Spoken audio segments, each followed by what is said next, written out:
Hello बच्चों, आओ continue करते हैं एप्लीकेशन ऑफ गॉस लॉज। दो एप्लीकेशन में आपको ऑलरेडी पढ़ा चुका हूं कि कैसे हमने इलेक्ट्रिक फील्ड निकाला गॉस लॉ की मदद से in case of a wire, एक लंबे से तार में आर डिस्टेंस पर। और दूसरी एप्लीकेशन पढ़ी थी हमने एक प्लेन शीट की, याद है ना? हाँ, उस पर न्यूमेरिकल भी करा था। लिंक मिल जाएगा आपको डिस्क्रिप्शन बॉक्स में। आज हम जो एप्लीकेशन पढ़ेंगे वो होगी field due to a uniformly charge thin spherical shell. तो यानी एक स्फीयर है, स्पेरिकल शेल है, यानी अंदर से हॉलो है, and it is a thin spherical shell और यूनिफॉर्मली चार्ज्ड है। तो शेल इस तरीके की होगी।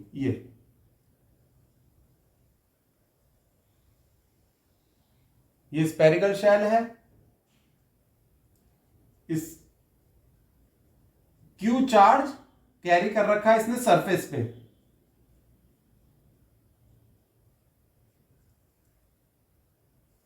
कितना चार्ज कैरी करा है? Q, small Q. और आर इसकी रेडियस है। आर क्या है? Radius. Q is charge on the spherical shell.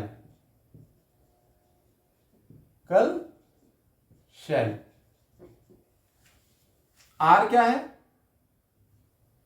Radius of the spherical shell. ठीक है, स्पेरिकल शेल आ गया दोनों में। ये जो हमें दिया हुआ, इट इज गिवन। अब बच्चों इसमें हमें करना क्या है? We have to find the electric field. Electric field ही निकालते हैं हम। कहां? पॉइंट पी पर। पी पॉइंट पर हम इलेक्ट्रिक फील्ड निकालेंगे। ठीक है, और नजदीक बनाया जाए पी। और पी पॉइंट स्पेरिकल शेल के सेंटर से स्मॉल आर डिस्टेंस पे है। स्मॉल आर डिस्टेंस पे है। तो यहां हमें इलेक्ट्रिक फील्ड निकालना है। वही हमारे 3 स्टेप्स होते हैं गॉस लॉ की मदद से। जब हम इलेक्ट्रिक फील्ड निकालते हैं वो 3 स्टेप फॉलो करते हैं हम। पहला, जिसे हम बोलते हैं पड़ाव, पहला पड़ाव हमारा क्या होगा? इमें कंसीडर अ सिमेट्रिकल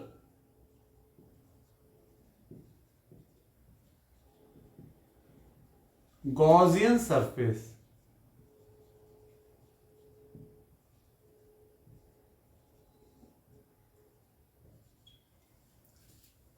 तो ये जो स्पेरिकल शेल है, तो हमें इसके ऊपर एक सिमेट्रिकल गॉसियन सरफेस कंसीडर करना है जो कि पॉइंट पी से पास होगा। तो एक स्पेरिकल शेल के ऊपर अगर एक सिमेट्रिकल सरफेस कंसीडर करना है तो वो क्या होगा? एक दूसरी स्पेरिकल शेल ही तो होगी।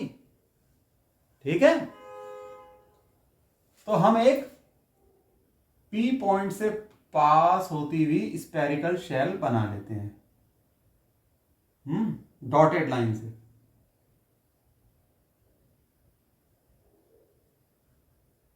देखो जरा, सही बन रही है?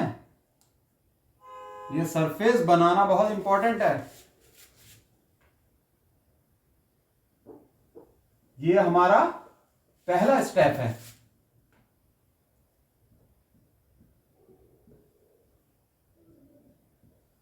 देखो यहां से डॉट डॉट डॉट करके बनाया है जिससे कि ये सही बन जाए। बच्चों ये जो स्पेरिकल सरफेस हमने अज्यूम किया है, इसे सर्कल मत समझ लेना। ये पूरा स्फीयर है जो कि इसको कवर कर रहा है। और it is an imaginary surface होता है ये, हमें इसे इमेजिन करना पड़ता है।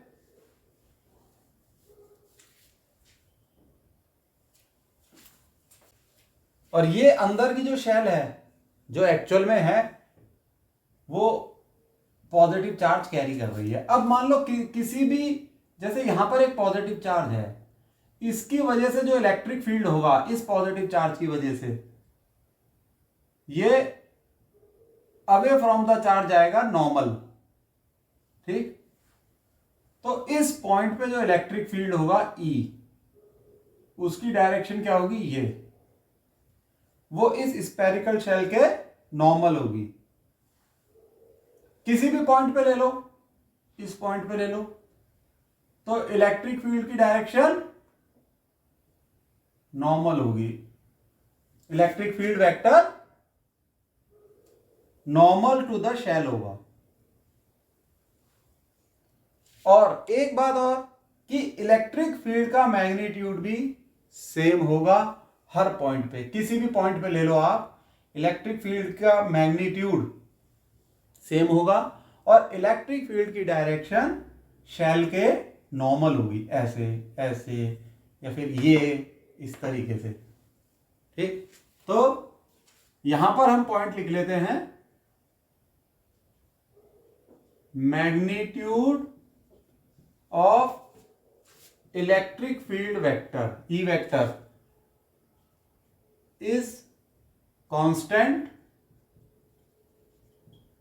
at every point on the Gaussian surface।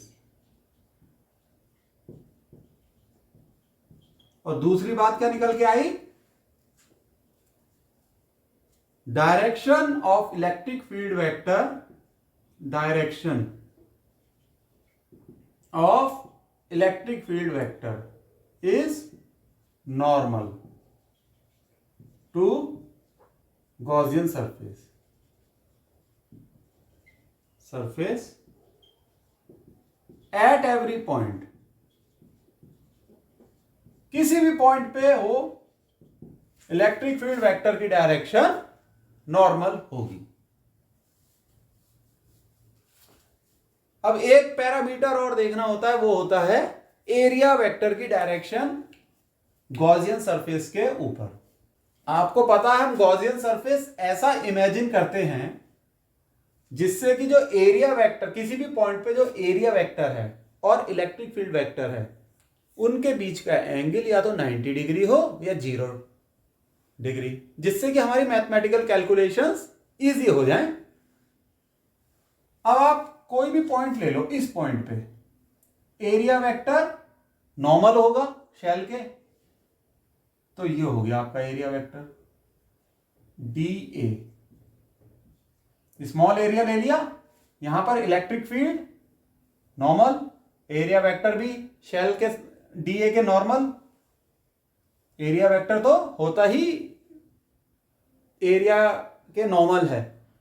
तो आप जो एंगल हो गया इलेक्ट्रिक फील्ड वेक्टर और एरिया वेक्टर के बीच किसी भी पॉइंट पे, वो 0 डिग्री होगा। इस पॉइंट पे ले लो, चलो हम इस पॉइंट पे ले लें, ये इलेक्ट्रिक फील्ड वेक्टर की डायरेक्शन, ठीक। मैग्नीट्यूड भी सेम होगा। मैग्नीट्यूड तो खैर कांस्टेंट है ही, क्योंकि ये हर जगह ये डिस्टेंस क्या है, r। जब डिस्टेंस सेम है तो मैग्नीट्यूड कांस्टेंट रहेगा। एरिया वेक्टर ये हो गया DA। तो ये बात निकल के आई,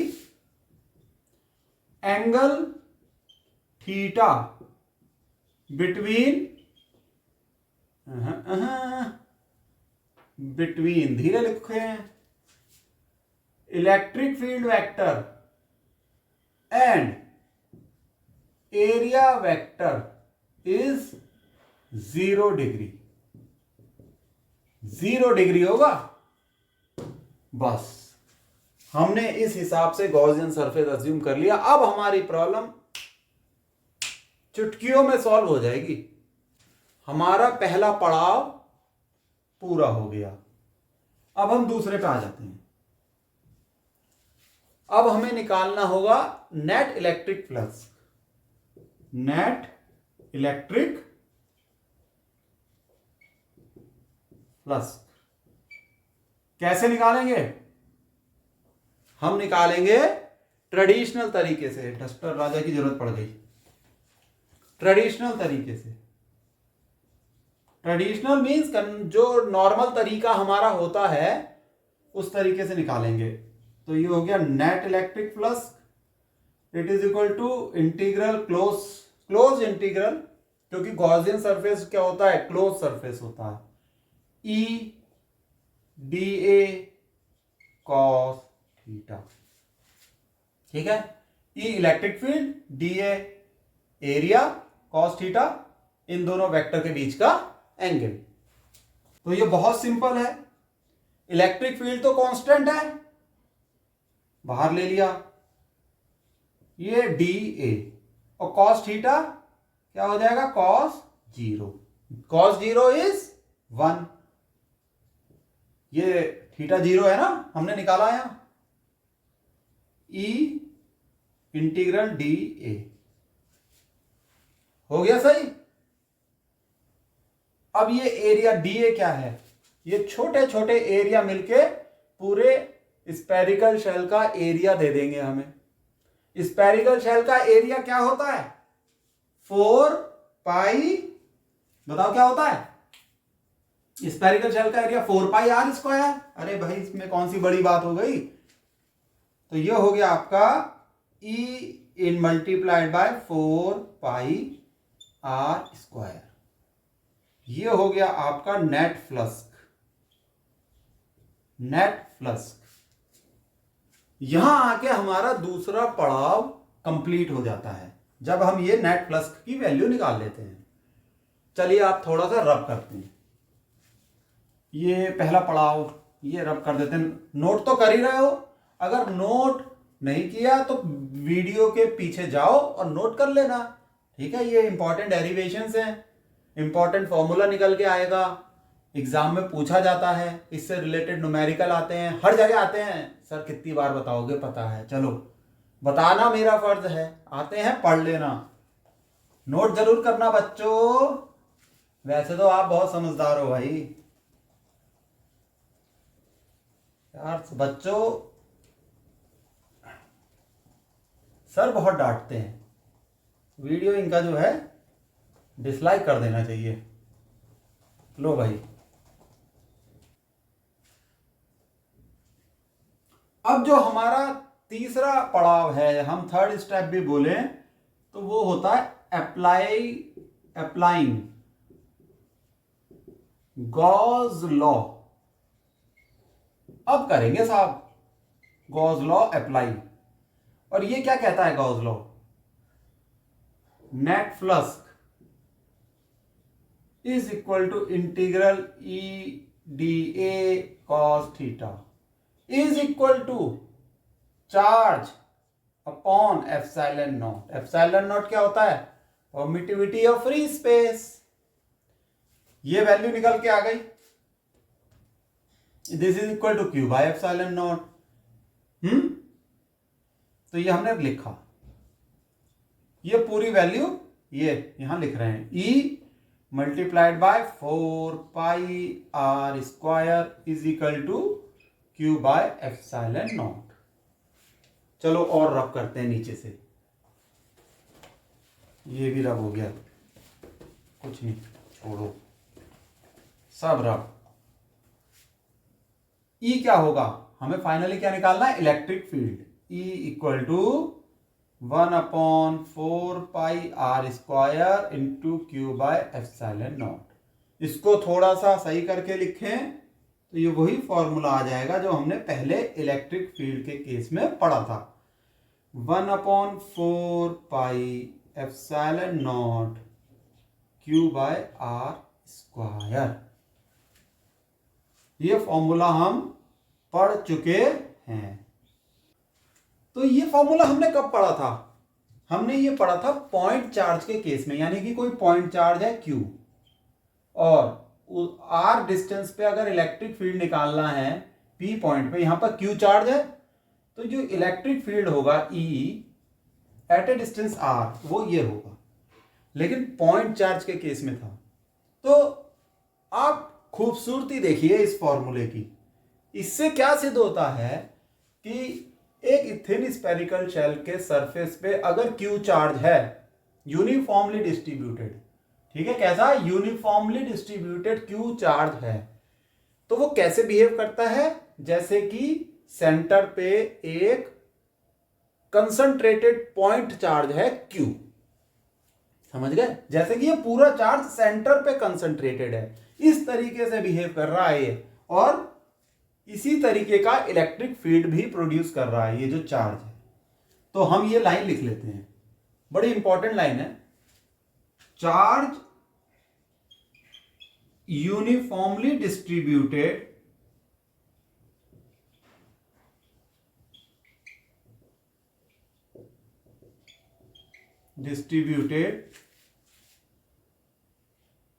on the surface of thin spherical shell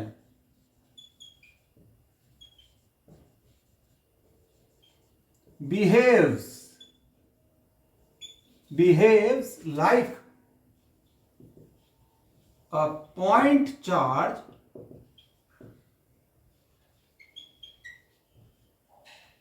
at the center,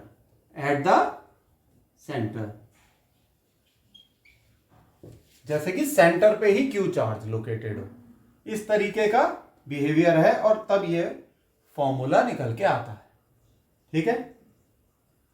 अच्छा बच्चों, न्यूमेरिकल में आपको हो सकता है सरफेस चार्ज डेंसिटी दे दे, ये बात अलग से यहां बता देता हूं।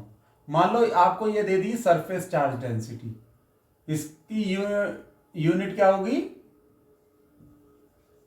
सरफेस चार्ज डेंसिटी, यूनिट क्या होगी, कूलम पर मीटर स्क्वायर। तो जो चार्ज हो जाएगा पूरे सरफेस पे, जो यूनिफॉर्मली डिस्ट्रीब्यूटेड चार्ज है, वो हो जाएगा sigma into A, surface charge density multiplied by area, ये कूलम में हो जाएगा। तो क्यू कितना आएगा, सिग्मा, एरिया कितना है 4 पाई आर, आर जो है रेडियस है।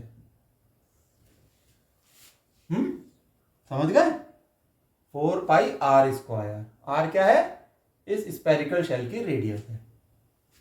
ये कूलम में है, यूनिट है ये इसकी, कुछ गलत मत समझ लेना। चलो यूनिट अभी नहीं लिख रहे, आपको पता ही है कूलम, चार्ज की यूनिट कूलम होती है। तो अगर सरफेस चार्ज डेंसिटी दी है तो आप चार्ज ऐसे निकाल लेना, और क्यू की वैल्यू ये यहां रखना फिर। ठीक है, हो गया ये डेरिवेशन भी। लेकिन अभी इसमें कुछ बाकी है। क्या बाकी है, ये जो हमने निकाला Q, ये हमने निकाला at a distance R, at a distance R, और ये R यानी जब point P is lying outside the spherical shell, point P कहां है, स्पेरिकल शेल के बाहर है। तो ये हमारा केस 1 था। हम यहां लिख देते हैं अप्लाइंग गॉस लॉ, केस 1 ये हो गया आउटसाइड द शेल, शेल के बाहर, ये हमारा केस 1 हो गया। अब दो केस और बनते हैं, एक तो शेल के ऊपर means on the surface of the shell, और एक शेल के अंदर मींस इनसाइड द शेल। दो केसेस और देख लेते हैं। ठीक है, शॉर्ट में ऐसा नहीं है कि बहुत कॉम्प्लिकेटेड है, बहुत सिंपल है, इतना कर लिया बहुत सिंपल है उसके बाद। ठीक, चलो ये रब कर देते हैं।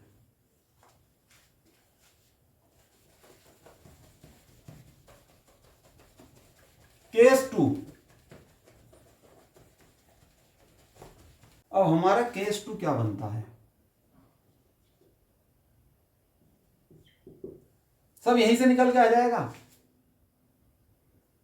Electric field on the surface of the shell, shell के सरफेस पे, शेल के सरफेस पे ये जो आर है it is equal to capital R, समझ गए? R is equal to R, तो सीधे ये जो फॉर्मूला बनेगा E equal to 1/4 epsilon naught Q by R, ये बनेगा इस केस में, ठीक है? ये बनेगा, ये तो आउटसाइड द सरफेस था, ये on the surface of the shell. R बड़ा है ना, ये small R outside the surface. अब हम केस 3 की बात करते हैं।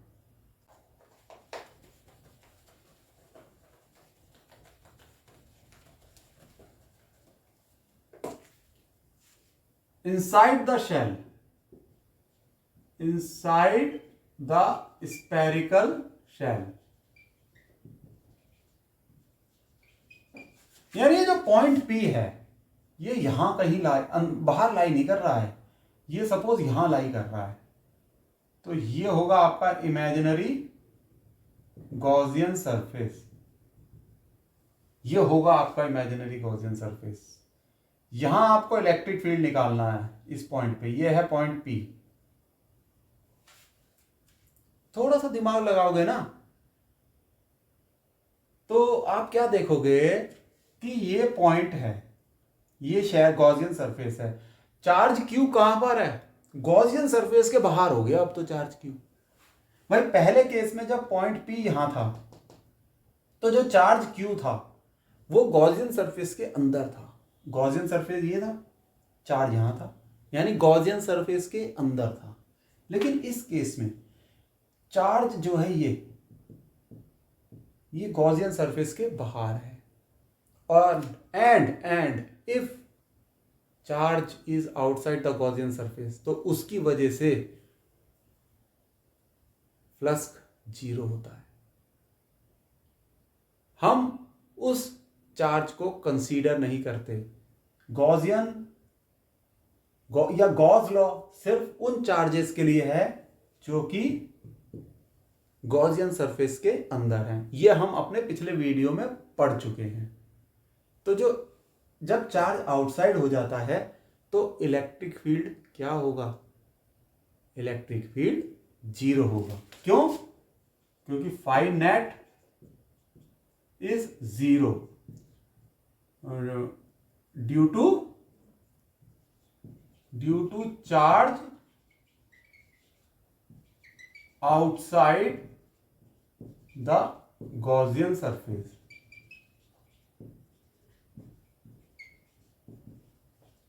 ये हम पढ़ चुके हैं। फाई नेट यानी नेट फ्लक्स इज 0, तो जब नेट फ्लक्स 0 हो जाएगा तो इलेक्ट्रिक फील्ड 0 हो जाएगा, क्योंकि net flux E dA cos theta, electric field is 0। तो हम यहां लिख सकते हैं therefore electric field is 0 inside the shell because charge lies outside the Gaussian surface.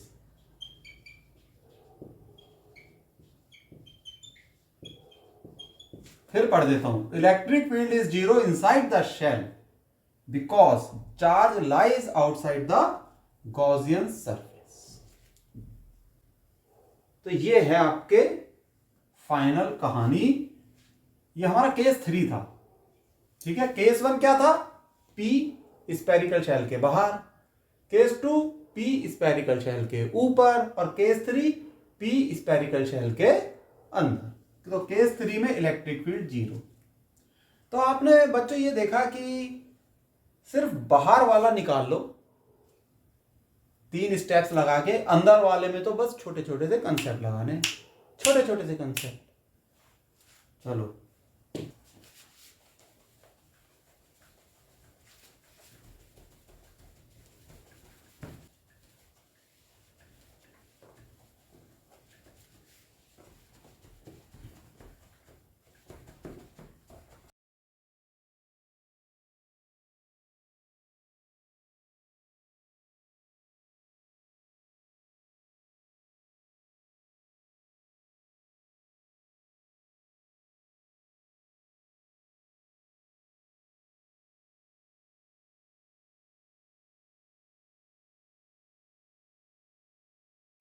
a uniformly charged spherical shell of radius 0.1 meter carries a charge of plus 4 into 10 to the power minus 8 coulomb over its surface.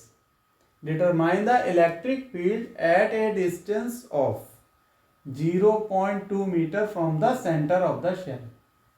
तो ये है question. Positive charge है spherical shell के surface पे और आपको electric field निकालना है 0.2 मीटर डिस्टेंस पर। और ये डिस्टेंस कहां से मेजर करोगे? सेंटर ऑफ द शेल से। सिंपल सा है, एक डायग्राम बना के दिखा देते हैं। जैसे ये शेल है, ठीक, इस पे पॉजिटिव चार्ज है, ये इसका सेंटर है, इसकी रेडियस दे रखी है r 0.1 मीटर और सेंटर से लेके ये पॉइंट P है, यहां निकालना है आपको इलेक्ट्रिक फील्ड स्मॉल r, और स्मॉल r दे रखा है 0.2 मीटर। ठीक है, ये जो स्मॉल r है 0.2 मीटर। तो निकालो इलेक्ट्रिक फील्ड। क्वेश्चन को पढ़ो, मैं तो अभी करता हूं सॉल्व। तो बच्चों हमें चार्ज भी दे रखा है Q equal to +4 into 10 to the power -8 coulomb. चलो सॉल्यूशन। अब हमें पता है स्पेरिकल शेल के केस में इलेक्ट्रिक फील्ड होता है 1/4 pi epsilon naught Q by R square. R हमें पता है, 1/4 पाई एप्सिलॉन नॉट की वैल्यू होती है 9 into 10 to the power 9। Charge आपका हो जाएगा पॉजिटिव है 4 into 10 to the power -8 divided by R square क्या हो जाएगा 0.2 का स्क्वायर।